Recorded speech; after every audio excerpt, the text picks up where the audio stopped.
Session 303, Chapter 2, Verse 275, a continuation. Those who devour interest will not rise, but like a person possessed of the devil and demented. That is because they say, trade is the same as usury. But Allah has permitted trade, and He has forbidden usury.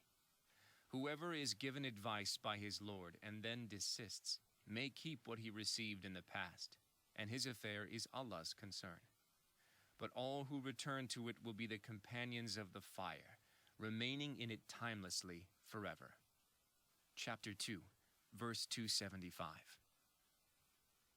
If you examine any usurious or interest-based contract, you will find it to be an invalid contract. Why? Because a contract should be a balanced legal document that protects the rights of both parties, while the usurious transaction is unfair at its core. It protects and guarantees the rights of one party only, the rich lender. Take a moment to think about this inherently despicable transaction. The person who is poor, in need, and can barely feed his or her family is seeking a loan. Yet he or she is the one burdened with guaranteeing the enrichment of the lender, who is, by definition, not in need. This injustice fosters resentment and hatred in society. It weakens the spirit of charity and cooperation. Imagine the feelings of the poor who toil in debt just to see their situation worsen because they have to give the wealthy more and more. It would have been sufficient for the rich to help the poor with a good loan that requires the return of the principal amount without any addition.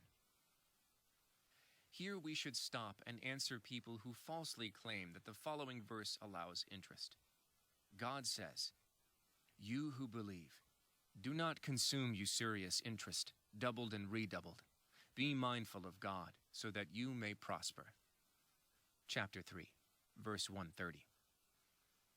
Some people use the phrase, "do not consume usurious interest, doubled and redoubled," as an excuse that they can charge interest on loans as long as it is not outrageous. In other words, they falsely claim that lending with interest is allowed, as long as it is not predatory lending.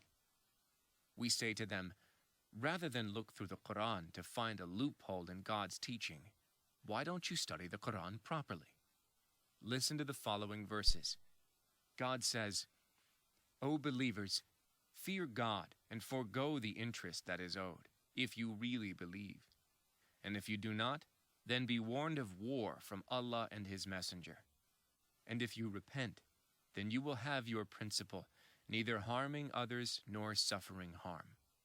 Chapter 2, Verse 278 and 279.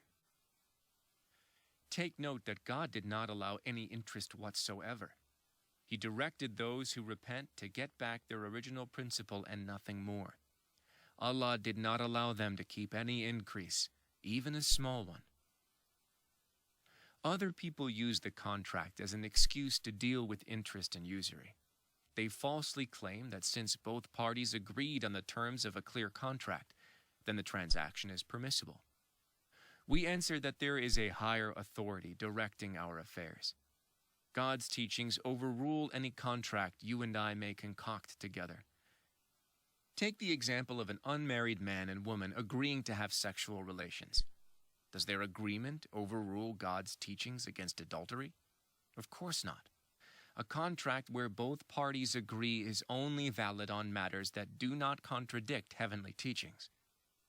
Another main requirement of a contract is that the agreement does not cause harm to the society at large. A contract that involves usury and interest violates both conditions. Let's look into a practical example from everyday life. There are two adjacent stores in a market. The owner of the first store has $1,000. He buys good quality merchandise to sell in the store. He will need to earn enough money to make a living and keep the store running. The owner of the second store is poor. He does not have any capital to work with, so he borrows $1,000 to buy merchandise. The loan contract stipulates that he has to return the original $1,000 plus $100 in interest after 6 months. This man also needs to earn enough money to make a living and keep the business running. So where would the $100 of interest come from? If the second merchant tries to sell his goods at a higher price than the first one, no one will buy from him. If he sells the goods at a lower price, he would barely make a living, would not be able to pay back the loan, or stay in poverty forever.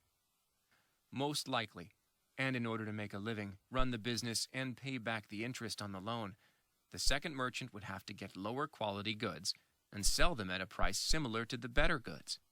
He or she would have to trick the customer into buying these goods. Thus, society in general would suffer.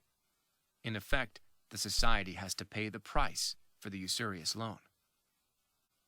Allah is the creator and the provider. He wants to foster the spirit of cooperation and charity in society. If Allah blessed you with more than you need, make sure to share some and help others.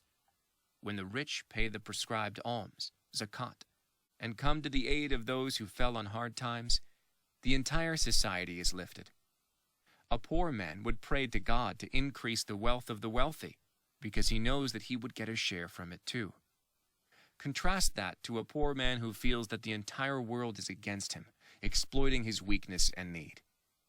What kind of prayer would he ask God for?